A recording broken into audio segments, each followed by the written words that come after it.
तेव्हा आंबेडकर साहेबांची आता जरांगेशी युती झालेली आहे. त्यामुळे आता आमचा त्यांच्याशी युती करायचा प्रश्न येत नाहीये. जरांगे जर ओबीसी आरक्षणाची मागणी सोडून देतील तर मग मात्र आमचं आणि आंबेडकरांचं त्या ठिकाणी चर्चेअंती आमचं युती होऊ शकेल. पण आज मात्र तशी काही शक्यता नाही आहे. कारण जे जरांगे जे धनदांडग्यांना किंवा मराठा समाजाच्या उन्हा पाठिंबा देत आहेत हे आंबेडकर साहेबांनी सुद्धा बारामतीमध्ये असेल किंवा सांगलीमध्ये असेल त्या ठिकाणी ओबीसीच्या पाठिंबा काढून घेऊन त्या ठिकाणी धनदांडग्यांना पाठिंबा दिलेला आहे. त्यामुळे इथली जे जनता त्यांना प्रश्न विचारत आहे की 4 वेळा मुख्यमंत्री असलेल्यांची पोरं नातवंड जी आहे ती वंचित कशी काय झाली, हा वंचितांचा पक्ष कसा समजायचा याचं उत्तर आंबेडकर साहेबांनी अजून दिलेलं नाही आहे काय. आणि म्हणून जोपर्यंत हे देत नाही आणि आरक्षणवाद्यांनी आरक्षणवादाला मतदान करायची ही भूमिका आम्ही घेतली होती त्या भूमिकेशी आम्ही ठामपणे उभा राहिलो. पण आंबेडकर साहेबांनी त्यांची भूमिका जी आहे ती ती भूमिका बदलली. त्या भूमिकेशी ते एकनिष्ठ राहिले नाहीत. म्हणून आम्हाला शेवटी आनंदराज आंबेडकर त्यांचे दुसरे बंधू जे आहेत ते आंबेडकरांचे विचाराचे वारसदार आहेत. त्यांची दलितांची संघटना जी आहे त्यांचा पाठिंबा जो आहे तो आम्हाला घ्यावा लागला. त्यांनी आम्हाला दिला. त्याबद्दल आम्ही त्यांचं आभार सुद्धा आम्ही मानलाय. भविष्यात आमची युती त्यांच्याशी या ठिकाणी झालेली सुद्धा आपल्याला दिसेल. हे पहा, एकीकडे सरकार ओबीसी आरक्षण धक्का लागणार नाही अशा वल्गना करत होतं.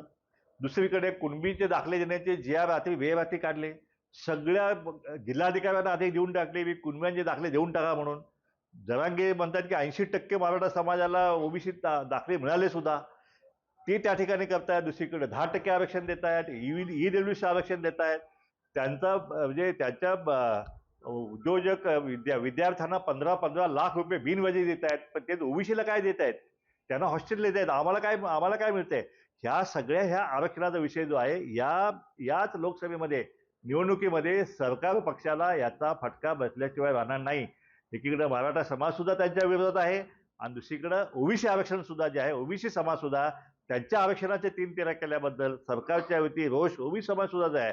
म्हणून याचा फटका जो आहे तो सरकार पक्षाला याच लोकसभेच्या निवडणूक बसल्याशिवाय राहणार नाही. 4 तारखेला आपल्याला आकडे समोर येतील. सिंगल फिगर जे आहे ते सरकार पक्ष जो आहे ना सिंगल फिगर क्रॉस करू शकणार नाही असा आमचा ग्राउंड रिपोर्ट त्या ठिकाणी आहे.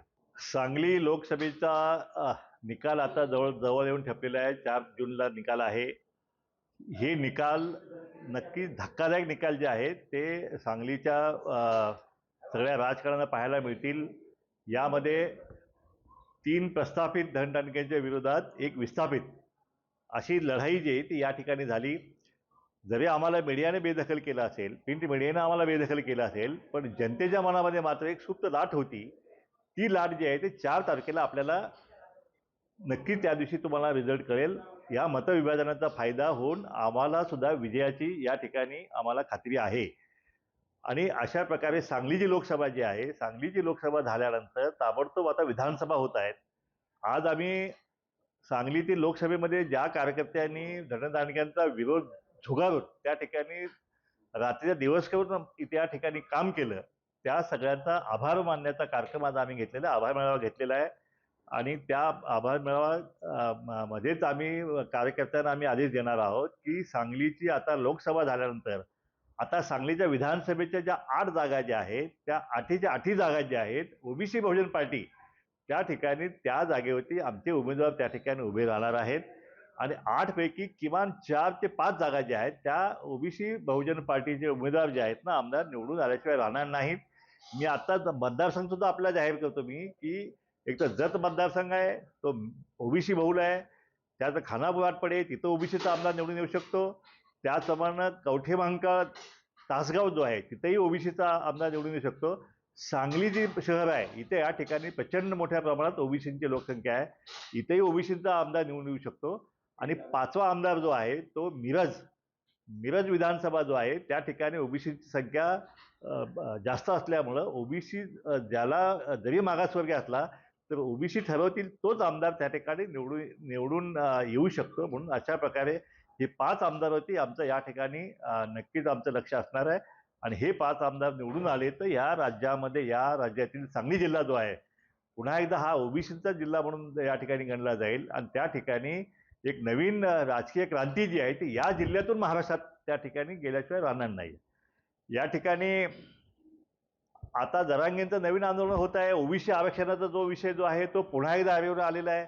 आता नव्यानं आंदोलन नवीन आता मागणी आता त्या ठिकाणी समोर येत आहे की त्या ठिकाणी आता मराठा समाजाकडे मागणी अशी समोर आलेली आहे की आता त्या जुन्या सगळ्या मागण्या आता त्यांचा नाही, फक्त त्याचा सगळे सोयरेचा जी आर पाहिजे आणि कुणबी आणि मराठा एकच आहेत असा एक जी आर त्यांना पाहिजे. ते 6 तारखेचं अल्टिमेटम जे आहे ते आता सरकारला त्या ठिकाणी दिलेलं आहे. आम्ही देवेंद्र फडणवीस साहेबांना DCMला कालच आम्ही भेटलेलो आहोत. आम्ही त्यांना इशारा दिलेला आहे, जर मराठा समाजाच्या दबावाला बळी पडून आपण जर असा काही जी आर आपण काढला, कारण यापूर्वी असे त्यांच्या दबावाला बळी पडून बेरात्री 2:45 वाजता जी आर काढलेले आहेत. जर असा काय तो आपण जी आर जर काढला तर मात्र ओबीसी जो आहे तो त्या ठिकाणी एकीकडे मराठा समाजाचं आंदोलन आणि दुसरीकडे ओबीसीचं प्रचंड मोठं आंदोलन जे आहे ते या महाराष्ट्रामध्ये 2 आंदोलनं प्रचंड आंदोलनं त्या ठिकाणी पाहायला मिळतील. आम्हालाही रस्त्यावर उतरल्याशिवाय प्रश्न आम्हाला दुसरा मार्ग उरणार नाही. आणि तरीसुद्धा आपण हे जे आंदोलन जे आहे हे दखल आपण नाही घेतली आणि मराठा समाजा बाजूनच जी आर आपण काढले, मग मात्र येत्या विधानसभे मात्र या सरकारचा प्रत्येक आमदार जो आहे त्या आमदाराला पाळायचं काम जे आहे ते ओबीसी समाज केल्याशिवाय राहणार नाही. नुसतं पाळणार नाही तर ओबीसीचे त्या ठिकाणी आमदार निवडून आणून सत्ता सुद्धा हातात घेण्याचं काम ओबीसी केल्याशिवाय राहणार नाही. आणि ज्या सत्तेच्या माध्यमातून ओबीसी आरक्षणाचा सत्यानाश आपण केलात त्या सत्तेच्या माध्यमातून जे जी आर काढले आहेत ते सगळे जी आर रद्द करून पुन्हा ह्या ठिकाणी ओबीसीचं आरक्षण जे आहे ते आम्ही पुनर्स्थापित करण्याचा नक्कीच आमचा मनोदय आहे. आमचं म्हणणं एवढंच आहे की मराठा आरक्षणाला आमचा विरोध नाही.